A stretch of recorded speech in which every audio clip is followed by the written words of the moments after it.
Please stay tuned for important disclosure information at the conclusion of this episode. Hi, and welcome to The Long View. I'm Dan Lefkowitz, strategist for Morningstar Indexes. And I'm Amy Arnott, portfolio strategist for Morningstar. We're doing something a little different this week, flipping the microphone around and interviewing the anchor host of this podcast, Christine Benz, about her new book, How to Retire, 20 Lessons for a Happy, Successful, and Wealthy Retirement.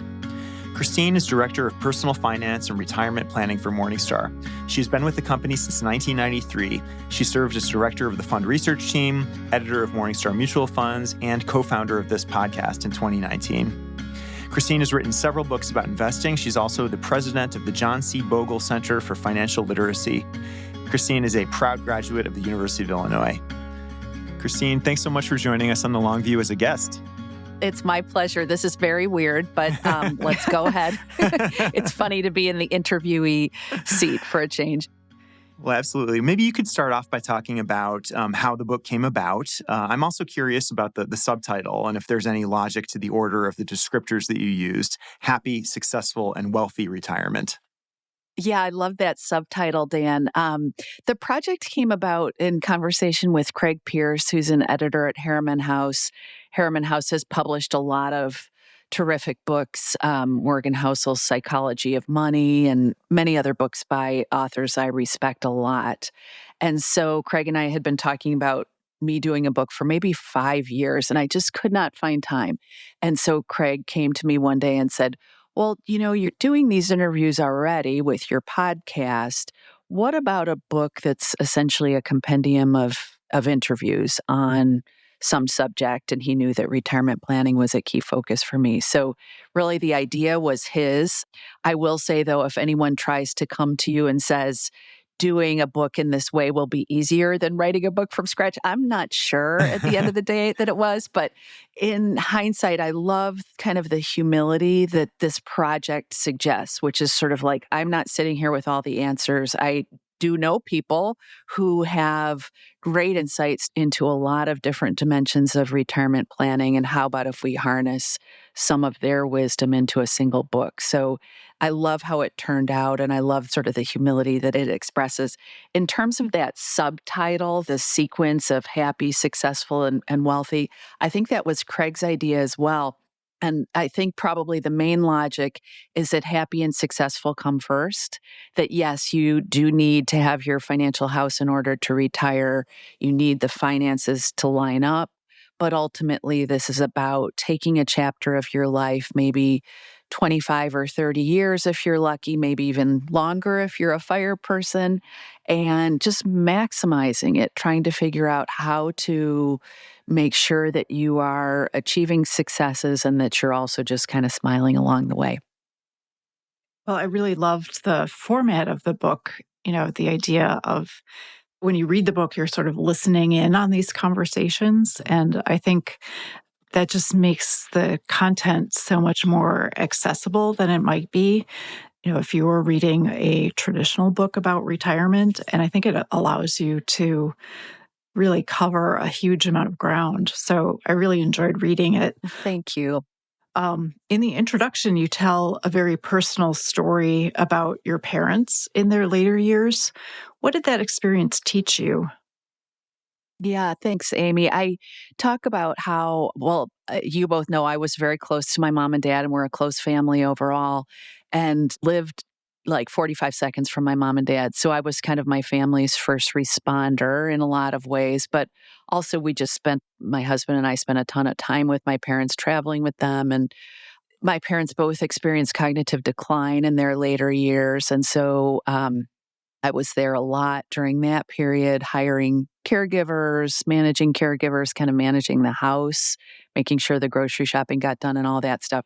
So I realized how hard that life phase can be. But I also was thinking about how, in a lot of ways, my parents had kind of a best case scenario, and that they had children who were very plugged into what was going on in their lives, and their finances could support them to have in-home caregivers. And I guess the experience prompted me to want to focus more on this area because not everyone has that support system. Not everyone has an adult child who works on financial matters for her day job. And so I wanted to bring some of the key areas of knowledge in retirement planning to light in a single volume for people who are kind of either working with an advisor or going the DIY route. So the book really covers retirement in a very holistic way. It's not all about, withdrawal rates and portfolio positioning and annuities. It really tackles emotional and psychological aspects as well. Can you talk about some of the overlooked retirement challenges that the book addresses? Yeah, definitely, Dan. I think Michael Finca made the point in the book, and he definitely says this. He's like, retirement planning is not a math problem. So basically, just stop it, people. If you're just focusing on the calculators and all that stuff, you should do that, but don't stop there, is the point. So I do think there are several aspects of having a happy and successful retirement that maybe are under discussed. One is the loss of identity that can accompany leaving the workforce. And this is especially true for people who have kind of high status careers, physicians, attorneys, and so forth. But most of us carry around with us some sense of, this is what I do. And then when you step away from that, I would imagine it feels different out there in the world with people not necessarily aware of what skill sets you had while you were working. So that's one thing that we discussed in the book, coming to grips with that change in identity later in life. We also talked about the importance of having a purpose, just having some animating force that gets you up in the morning. And Jordan Grummett in the last chapter, I think, hit this topic especially hard, where he talks about what he calls big P purpose, which is like the really aspirational things like climbing Machu Picchu or starting a foundation or something like that. So that's big P purpose in Jordan's parlance. And then there's what he calls small P purpose, which is like things that give you joy kind of on a daily basis, whether it's interacting with your family or pursuing some hobby that you used to love when you were younger, but you didn't have time for while you were working. And Jordan talks about how cultivating both sets of purpose is really important and not to sweat it too much. If you don't have that big P purpose, the little P purposes that animate your days and give you joy, those are just fine. And those are what people will remember you for. So I think that's a dimension of retirement planning that is perhaps under discussed, just having something to get you up in the day. And finally, relationships. Several of the interviewees hit that concept hard, the importance of maintaining relationships later in life. Laura Karstensen, a researcher at Stanford, went in depth on that topic. And she came away with kind of, I think, a reassuring point, which is that our friendship networks, relationship networks naturally winnow down a little bit as we age. But a lot of that is conscious, that we may shed, I think she calls them peripheral others. We may shed some relationships that are okay. They're good, perhaps, but they're not those really great relationships. And so our social networks might get a little smaller. And the point is to know that might happen. Definitely keep building your next tier of relationships, but don't sweat it too much if you sort of step away from some relationships that were part of your life at one point. I'm curious, having talked to so many leading thinkers in this area and also having done so much of your own work, what do you think are the key disagreements or differences of opinion out there when it comes to retirement? One that came out loud and clear in the interviews, Amy, was the role of annuities. We just saw a huge bifurcation in terms of opinions, with people like Michael Finca and Wade Pfau being generally more pro annuity, pro guaranteed income later in life. And then, people like Bill Bernstein positively allergic to the idea of annuities. So that's one key disagreement that I think is alive and well in the retirement planning community overall. And there are a lot of reasons for it. One is that annuities are such a broad basket that it's almost unhelpful to talk about them as sort of like some sort of cohesive whole because the products are all so different.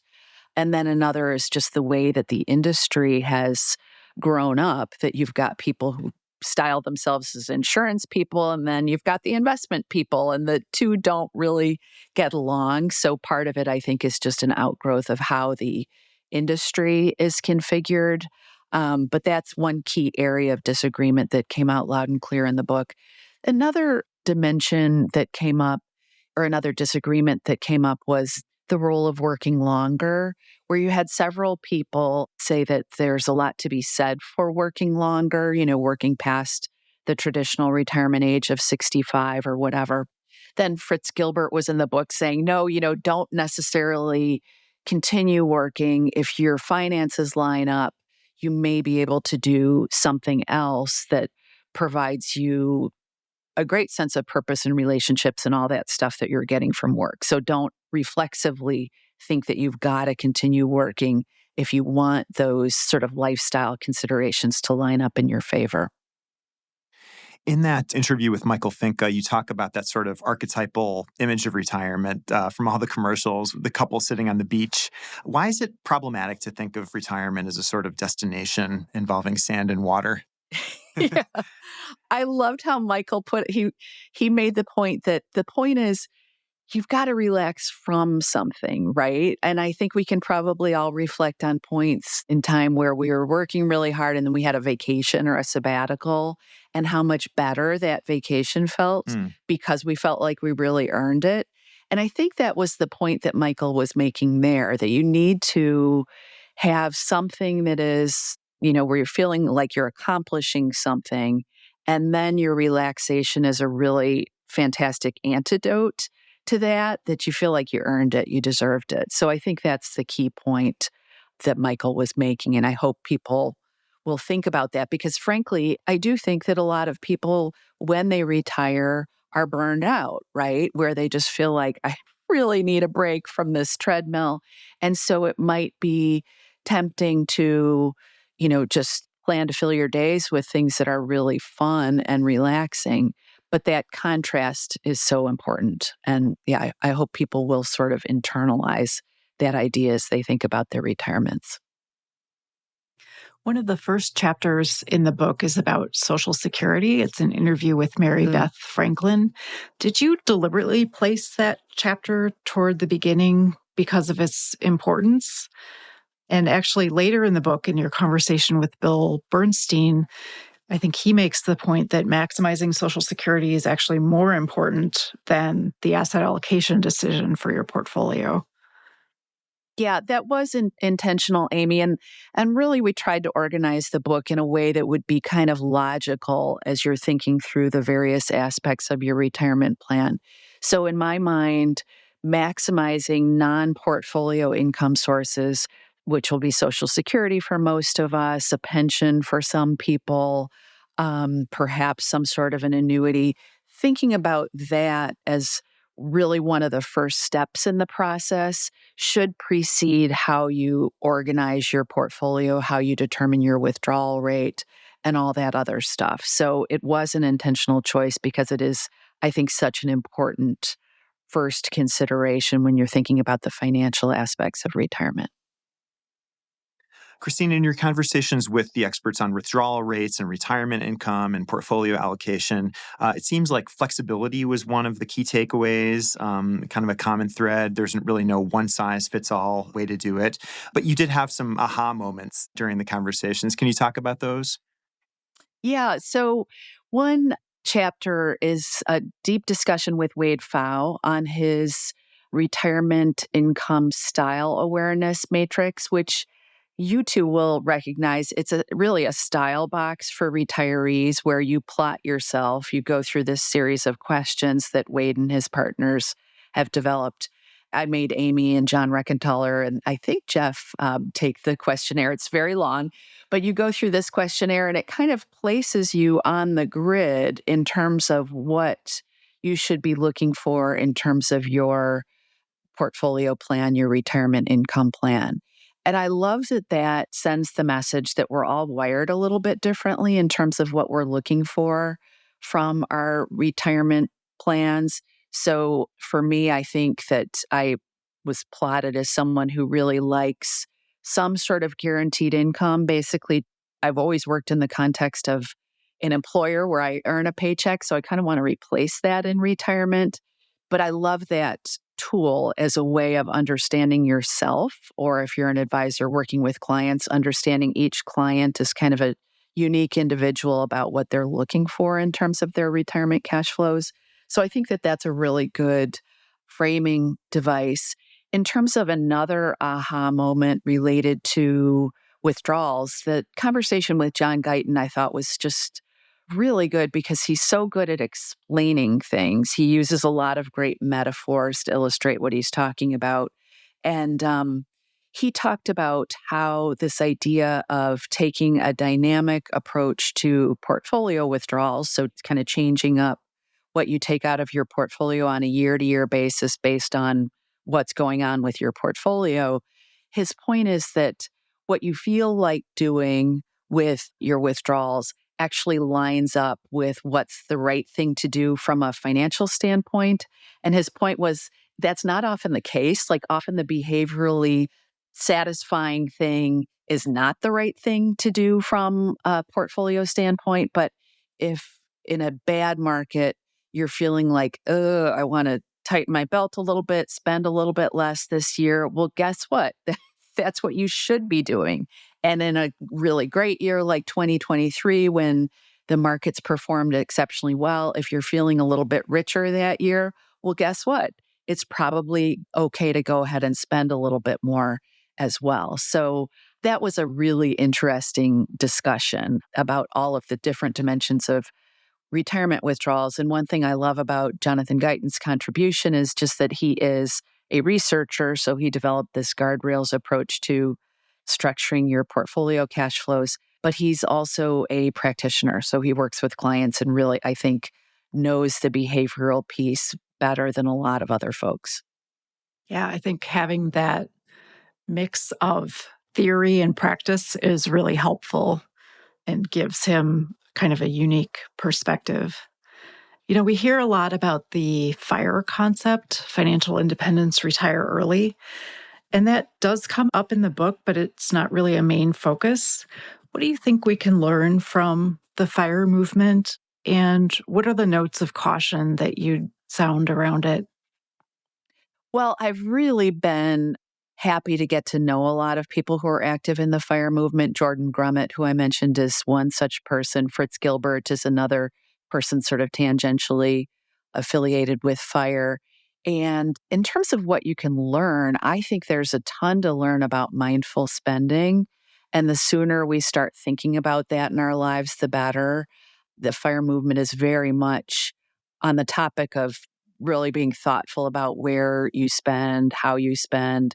I think the FIRE movement is incredibly valuable to anyone's thinking. And so I've learned a lot about that. In terms of cautions, I get nervous when I talk to FIRE people who are actually retired and pulling from their portfolios, but they're using research that's been done for sort of normal length retirements to address a retirement that may be 40 or 50 years. So, I get nervous when I hear someone say, I'm taking 4% or whatever. It makes me very nervous to hear someone talking about doing that with a, 40 or 50 year time horizon. So that's one main caution. I get nervous when I hear people apply FIRE withdrawal rates to, that much longer time horizon. In terms of your own work, Christine, you're a big proponent of the bucket approach to retirement planning. Might be good for you to explain briefly what that is, but curious if any of the researchers have looked into how well it works in practice. Yeah, the bucket approach I always credit to Harold Avensky, who was a financial planner and financial planning professor. And when I initially went down this rabbit hole of trying to learn about retirement planning, it was in a period when yields were very, very low. So the old strategy of trying to subsist off of current income just wasn't cutting it for most retirees. So I remember talking to Harold one day. And by the way, that's not a great way to, to pull cash flows from a portfolio anyway. But I was talking to Harold and asking him about, well, how do you do it with your clients, given that, yields don't support a livable income stream and so forth? And he said, well, I just use this cash bucket that covers a couple of years worth of portfolio withdrawals. And then I manage a total return portfolio with that cash bucket bolted on. And his basic finding in working with clients was that having the cash to pull from for their living expenses, especially during some sort of a down market environment, just gave them a ton of peace of mind with the plan. They were less inclined to kind of micromanage what he was doing with the long-term portfolio because they knew that their near-term cash flow needs were set aside in that cash position. And he also noted that it just gave them peace of mind to plan things, that they knew they could still take their family on the cruise that they had been planning next year, even if the market was down. So I'm listening to him and I'm thinking, well, if someone like this, who really studies the investment piece of this, also finds that this is behaviorally sound, this seems like the kind of thing we should be talking about. So I became an avid proponent of the bucket approach. I found in many years in talking to groups of retirees that it really resonates with them as something that's really intuitive, that it's a way to think about structuring an in-retirement portfolio to support your cash flows. So the typical bucket structure that I use is kind of a 3-bucket structure where you have a couple years of portfolio withdrawals in cash, and then maybe another 5 to 8 years worth of portfolio withdrawals in high quality fixed income investments. And then the rest of the portfolio can go into equities. So with those first 2 buckets, you've built yourself something like 7 to 10 years worth of portfolio cash flows in relatively safe investments. They're not going to go down and stay down for 10 years. If that bucket 2 hits trouble, it probably might have a little bit of a hiccup, but it might recover within a few years. So that's the basic idea in play with the bucket structure. In terms of the pushback, it's interesting. I was hearing a lot more pushback prior to 2022, especially, the main reservation about this bucket system is that holding cash as an ongoing component of the portfolio, well, it'll drag on the portfolio's return, right? There's an opportunity cost. But it seemed like 2022 shut everyone up on that front where when stocks and bonds declined at the same time, having that liquidity bucket, I think, just made a world of sense. And of course, 2022 was a pretty unusual market, but I have heard fewer complaints about the bucket strategy and about the opportunity cost associated with that cash bucket in particular since 2022. You mentioned there has been some pushback about the whole bucket approach. And there was an article that Rob Berger wrote in Forbes where he called the bucket strategy fundamentally flawed. And his argument, I think, is that you really only need one diversified portfolio where you still have exposure to a variety of different asset classes, including stocks, intermediate term treasuries, and maybe cash. But you're not necessarily dividing things into 3 buckets, but instead you're looking at which asset class performed best in a given year and then pulling withdrawals from that area. How do you respond to that type of criticism? Yeah, I see it. And I think Rob makes some valuable contributions. He's part of our Bogleheads community and he does some great work. I guess, and to be honest, Harold Davensky really reaches this same conclusion as well. His thought was cash plus this diversified portfolio. Any more buckets than that, you're probably getting a little carried away. The reason I like to at least use 3 buckets as an illustration tool is that I think it does help illustrate the logic of, okay, here's why we are setting aside X percentage of the portfolio in safer assets, and we're kind of stair-stepping that component of the portfolio by risk level. So your first line reserves would be your cash. Your next line reserves would then be on into bucket two, where perhaps you would want to sell short-term bonds if your cash bucket were exhausted. But I just find it to be a helpful, illustrative, educational tool more than anything else. I feel like it's a good way to understand asset allocation, which otherwise can seem terribly black boxy. And I would also say, Amy, I think sometimes people do have the misconception that, you need to have separate accounts for each of these buckets or something like that. Mhm. No, that's really just a way for kind of understanding the accounts that you have in your portfolio. You've also talked about a fourth bucket to cover potential costs for long-term care. Can you talk about that? Yeah. So I was just saying, don't get carried away with too many buckets. And I do like the idea of perhaps a fourth bucket where you have sort of like your, I don't know what's going to happen bucket, which is sort of how I would see that fourth bucket, where if you have uninsured long term care expenses, or if you live to be 105, or perhaps it's your bequest bucket. And so the idea is if you have outlays that you may need to address later in life, but you don't know specifically how your life will play out. That's the virtue of having that sort of siloed fourth bucket that effectively segregated from your spendable portfolio. To me, there's just kind of a healthy mental accounting thing there that could provide someone some peace of mind if they have that silo of assets.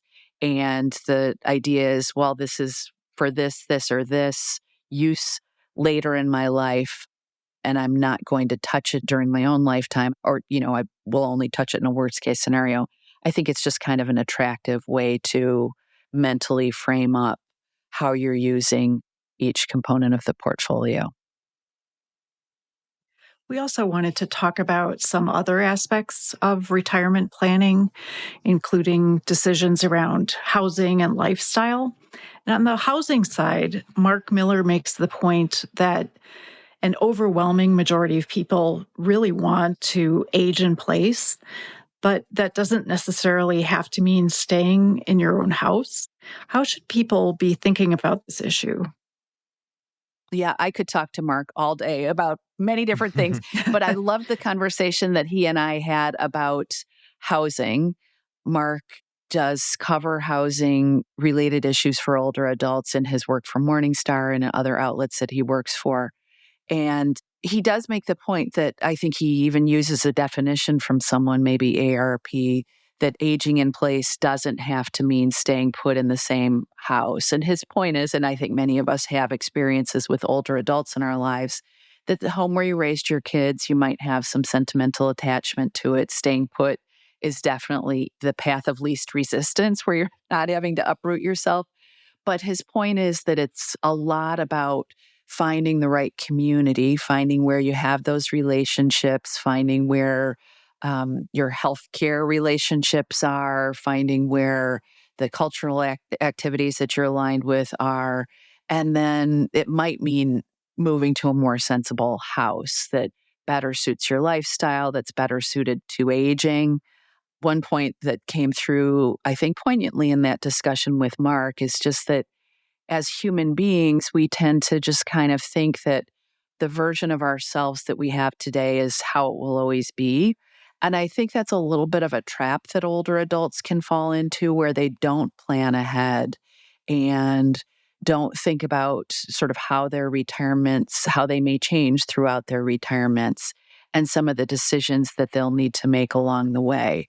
And, I do think that while it's fresh, if you have gone through the experience of dealing with your aging parents or your in-laws, to try to use those experiences to inform how you want to do it, to try to make sure that you make it better than your parents or your in-laws or your other close relations did in their older years. So I love that discussion with Mark. I feel like housing in retirement, housing as we age is pretty under discussed. And a point that I think Michael Finca made on this topic is just like, you don't necessarily want to put your kids in this position of making these decisions for you. Get ahead of it, articulate what you want and be really proactive about addressing changes that need to be made rather than sort of relying on your kids to make these decisions for you. Mm. Fritz Gilbert, in your discussion with him, really sort of offers a practical framework for preparing for retirement, like what steps you're supposed to take 5 years out, 4, et cetera. Do you think that that sort of checklist approach can be helpful?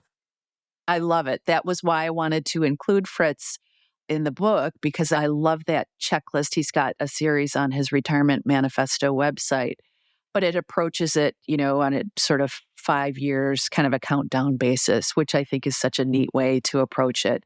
He's incredibly methodical and also broad ranging. So he talks about like home considerations, like we were just discussing, but also Social Security, long term care, actually sort of decoupling from your employer and like making sure that you get things off your work laptop that you might want, whether, photos or work contacts. So he's just incredibly practical and specific. And the other thing I loved about that discussion, Dan, is that we had a chance to talk about Fritz's passion project, which is this charity that he and his wife started, where they're building fences for dogs who would otherwise be on chains in their yards. And Fritz and his wife are animal lovers and moved to rural Georgia where they saw a lot of these dogs on chains. And the great thing about the reason I wanted to showcase that example was that I think it ticks so many boxes, that project of what constitutes a successful retirement. So they're doing this thing that they really believe in, that they feel is doing good in the world. But it's also meant that they have this built-in social network in this community that they move to. So these people they hang out with, that's, I think, their main friends network. They're outside doing physical activity. So many things that we know contribute to successful aging, that project of theirs contributes to. And I also love that it's not like this massive, overly ambitious project. It's this thing that's kind of manageable, like, oh, there's a dog over here that lives in its yard on a chain. How can we help with that? And I just love that whole illustration. I think it's a good way to kind of get ourselves thinking about, well, what are the things that I could work on that would be along those same lines? Purpose. Yeah, exactly. In your discussion with Jamie Hopkins, he talks about the value of gradually transitioning into retirement.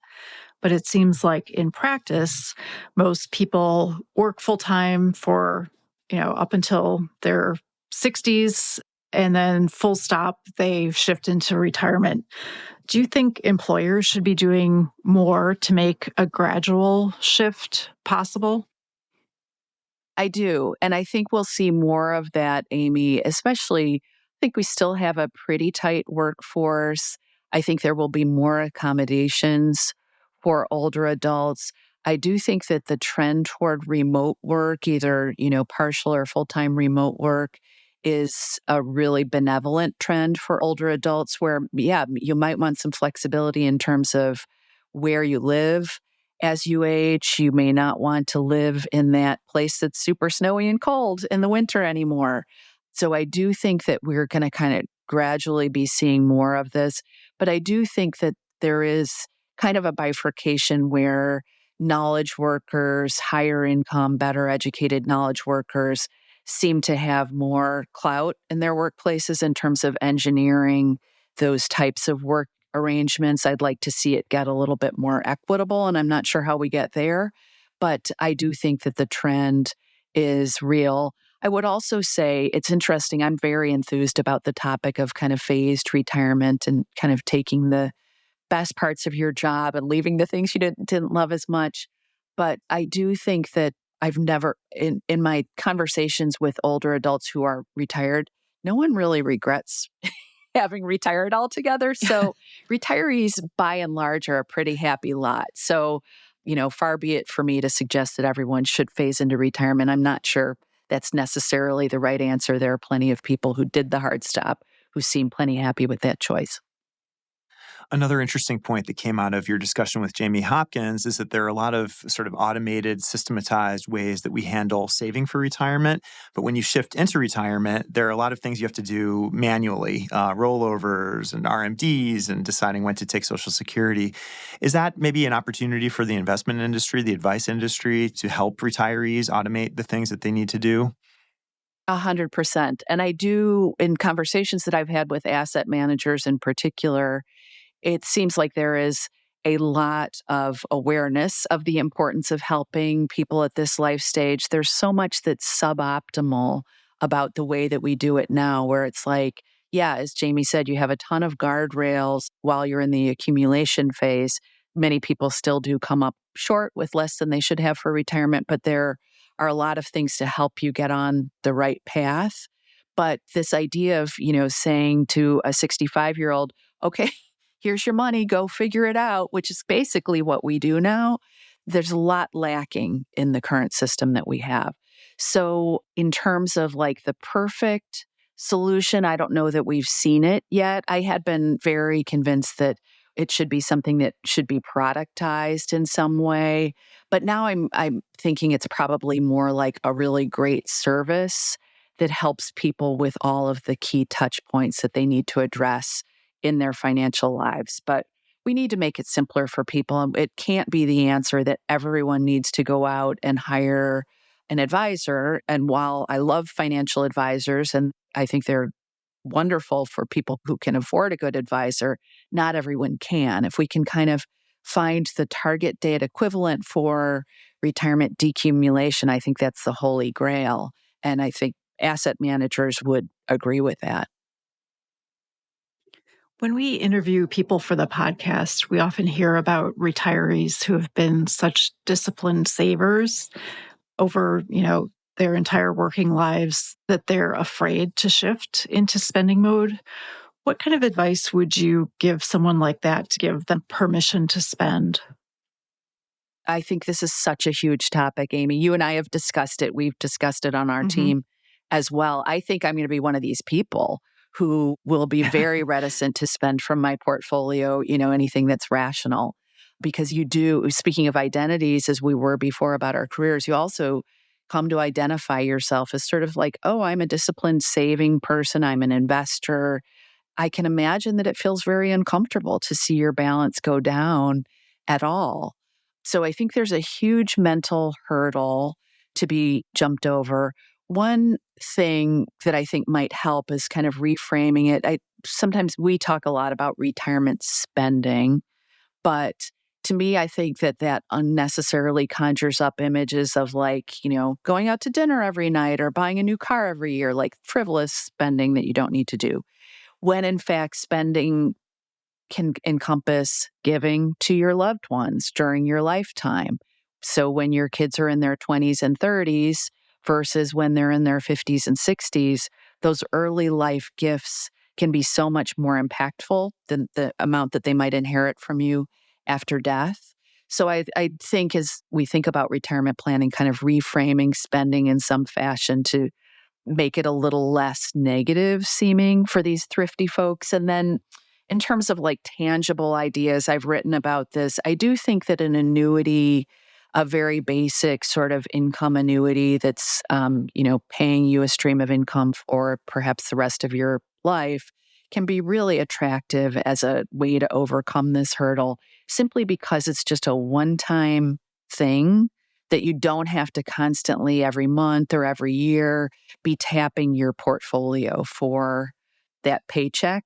So I think the extent to which you can remove the frictions for yourself in terms of the retirement spending, to me, that redounds to the benefit of the plan that can help you, I think, probably spend an appropriate amount. But getting yourself over that main hurdle to purchase the annuity is probably a bit of a hurdle in and of itself. Christine, healthcare is obviously a huge topic in retirement. You interviewed Carolyn McClanahan. What were some of your main takeaways from that discussion?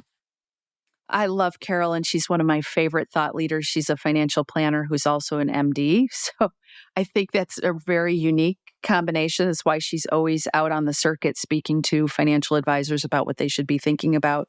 Some of the key takeaways from that discussion were that it's not too late to improve, that even kind of modest lifestyle adjustments for people who maybe have been inattentive to their health up until this point, even if they're in their 60s, you can still make improvements that will redound to the benefit of your quality of life and your longevity. So I thought that was a sort of helpful discussion, hopeful discussion.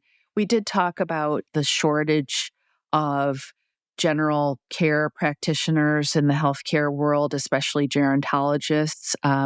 Carolyn flagged that that's really a place where people she works with have trouble finding good quality care, finding caregivers who are experienced with dealing with the specific concerns of older adults. She also, in her writing and in her speeches, often talks about how our healthcare system is very much geared toward over consuming healthcare, that we need to put in place some breaks to sort of make sure that we are consuming healthcare in line with our wishes, certainly in line with our finances. So she discusses some different aspects of that she notes that it's something we really need to fight against because the healthcare system is very much geared toward just delivering whatever care, regardless of whether it's necessarily appropriate at a given life stage. And of course, that's a huge generalization, but some really valuable takeaways in that section also about long-term care, because Carolyn really covered the waterfront of healthcare. She did talk about finding caregivers, the caregiver shortage, people receiving care in their home, and the various considerations around that. This gets back to my family story about my point on this topic is always just like, if your plan is to have care in your home, if you should need it, just make sure that you have a very engaged adult child who is kind of standing by ready to help see that thing through, because there is a lot to that. It's not as simple as hiring the caregivers, hiring a house cleaner. You need someone who is really overseeing the whole thing. So it was a really broad-ranging discussion. I always learn a ton from her. You also talked to Cameron Huddleston about communicating with loved ones about money, which is a really important and difficult topic. Why do you think money is such a taboo topic in a lot of families? And how can people broach topics that might be hard to think about or talk about with their aging parents or other relatives?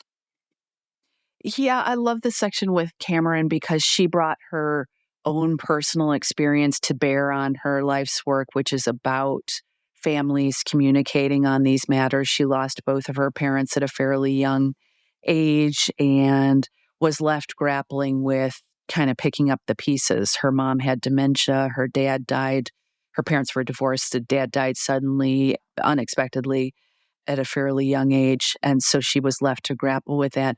In terms of why it's so taboo, Amy, I do think that potentially we're seeing some change there. I think it's maybe generational, where in my generation, it was not something that we talked about in our family.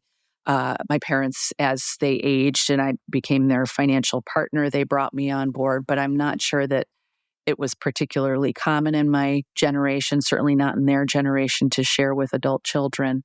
My sense is that younger parents are maybe a little bit more receptive to speaking with their kids about their finances.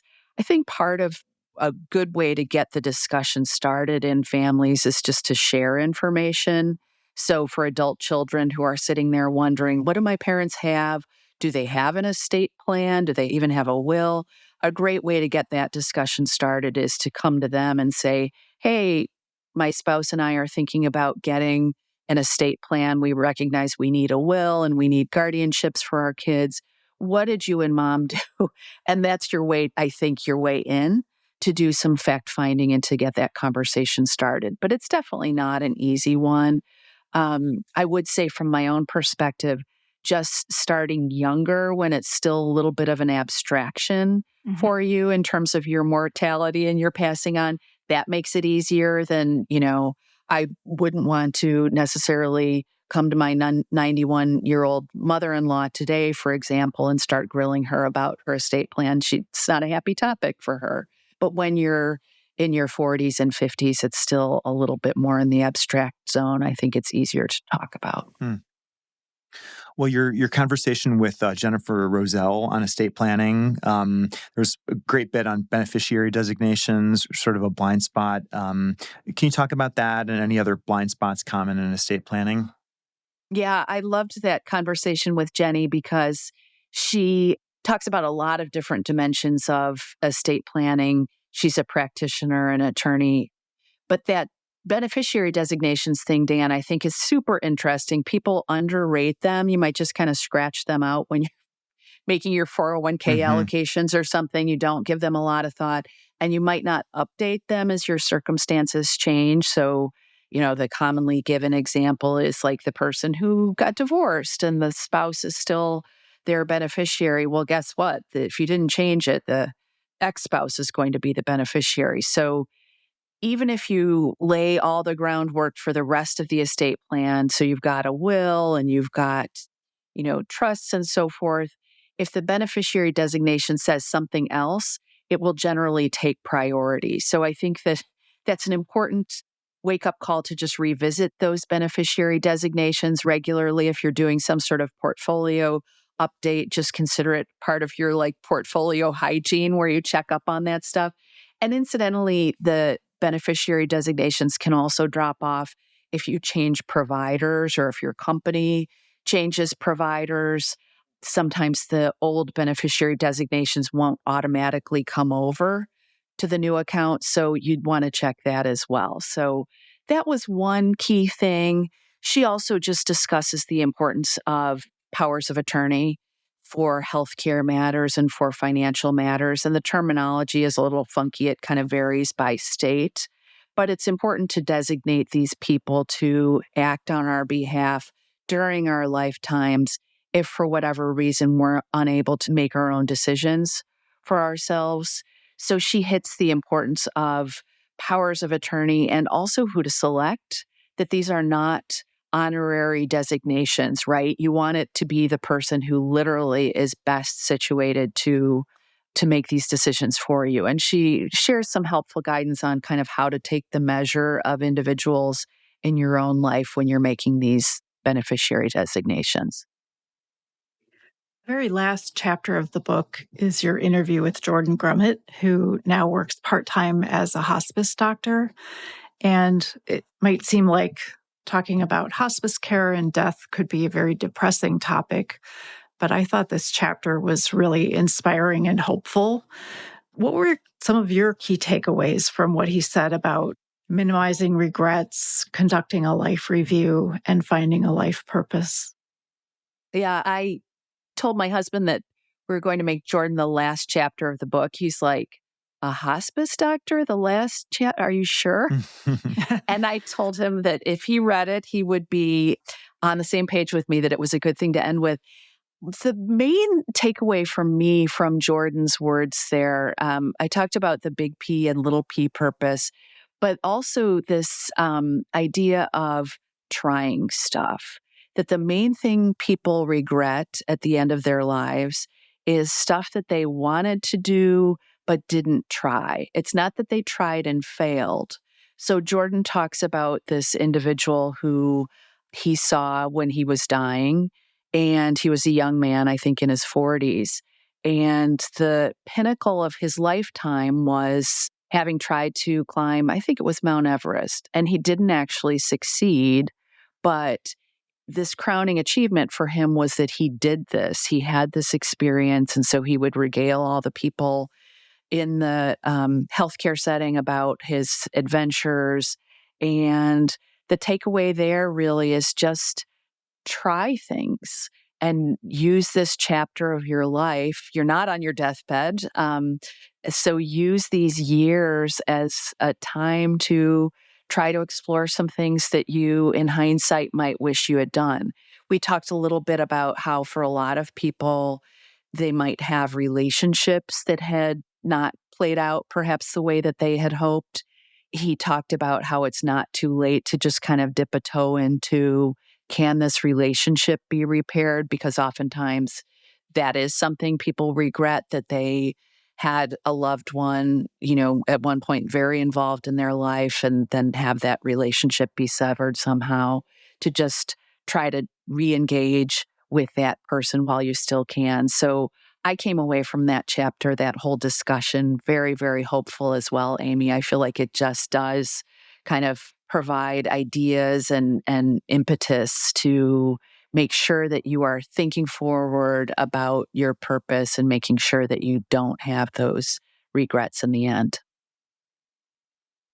Well, Christine, as a final question, wondering if we could ask something a little personal, which is, how you're thinking about your own retirement. You seem very youthful, but you have been at Morningstar for over 30 years, and just kind of curious if, the, practice of writing this book maybe got you thinking and maybe changed your perspective.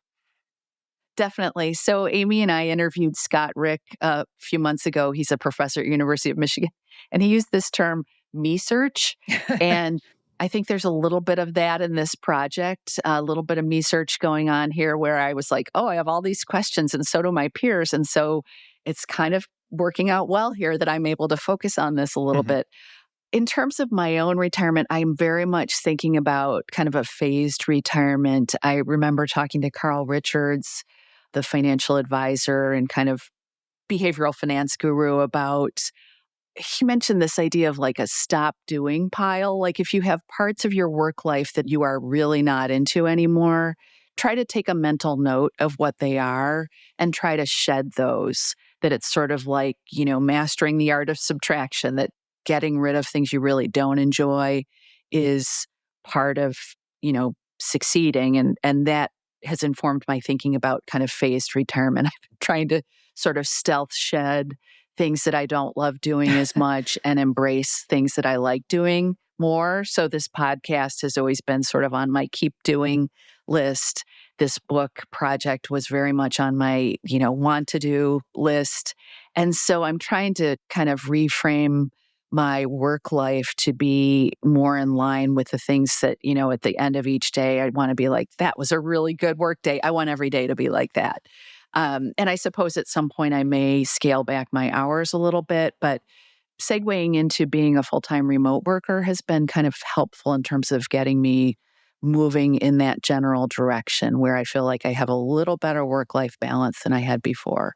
So, kind of making some moves around the margins, but definitely thinking that I'll phase in. I'll probably be someone who will be doing some version of my life's work for at least several years, because I just realize what a privilege it is to be able to do something that I think is helpful to people.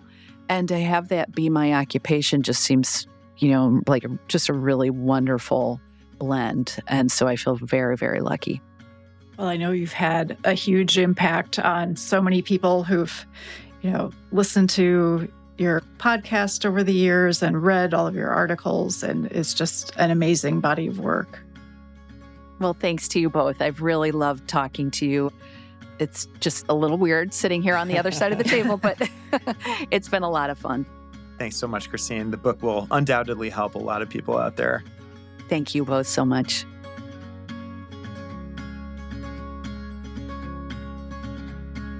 Thank you for joining us on The Long View.